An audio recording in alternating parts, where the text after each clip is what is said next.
وەکۆکا گەنم و زیوانێ. مەتتا 13.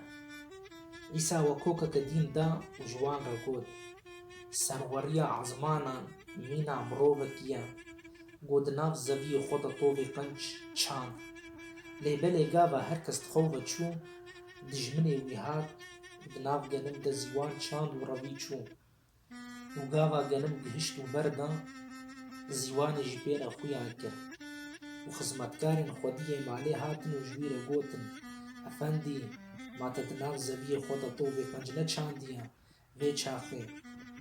Ev zîwan ji ku derket û wî ji wan re got ev karê neyarekî ye. û xizmetkaran jî jê re gotin wê çaxê gelo tu dixwazî got em herin wan berhev bikin lêbelê wî got na, nabe got gava hûn zîwanê rakin genim jî pê re derxînin. Bihêlin got herdî ji bi hev re mezin bibin heta roja çinandinê.